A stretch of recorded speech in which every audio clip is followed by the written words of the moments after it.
বন্ধুরা, আজকের এই ভিডিওতে আমি তোমাদের সামনে তুলে ধরেছি এক শিল্পীর শিল্পকলা বা প্রতিভার বিকাশ বলা যেতে পারে। এই যে ছেলেটিকে দেখছো, একেবারেই নামি দামি শিল্পী সে নয়। সে এখন স্টুডেন্ট, সেন্ট জেভিয়ার্স কলেজে দ্বিতীয় বর্ষের পড়াশোনা করছে। সে কলেজ থেকে যখন ছুটিতে বাড়িতে যায় তখন তার রুমে তার পছন্দ মতো এইরকম কিছু শিল্পকলা সে ফুটিয়ে তোলার চেষ্টা করেছে। দেখো কি সুন্দর এঁকেছে। আবার আরেকটাও সে আঁকার চেষ্টা করছে, নিজের থেকে এভাবে সে চেষ্টা করে।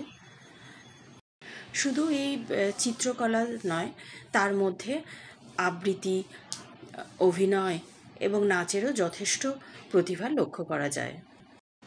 বন্ধুরা, আমার এই ভিডিওগুলি তোমাদের ভালো লাগলে লাইক কমেন্ট করবে এবং অনেক বেশি করে শেয়ার করবে। দেখো বন্ধুরা, কত যত্ন সহকারে, ধৈর্য সহকারে সে আঁকার চেষ্টা করছে। ঈশ্বরের আশীর্বাদ, তোমাদের শুভেচ্ছা এবং শুভকামনায় আশা করছি একদিন সে তার লক্ষ্যে ঠিক পৌঁছতে পারবে। তোমরাও আশীর্বাদ করো জীবনে যেন সে তার লক্ষ্যে পৌঁছতে পারে।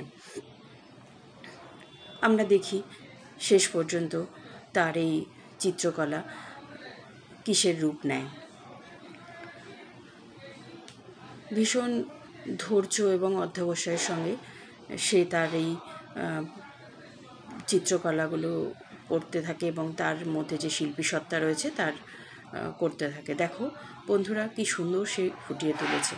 কখনো কখনো নিজের হাতে তৈরি করে নিজের প্রিয়জনদের সে উপহার দেয়। এই একটি সেট বানিয়েছে, তার বোনকে উপহার দিয়েছে, এটি এঁকে দিয়েছে। আবার কখনো নিজের প্রিয়জনদের জন্য এক রঙের পাঞ্জাবি কিনে তাতে বিভিন্ন চিত্রকলা রং তুলির সাহায্যে ফুটিয়ে তুলে নিজের প্রিয়জনদের সে উপহার দিয়েছে।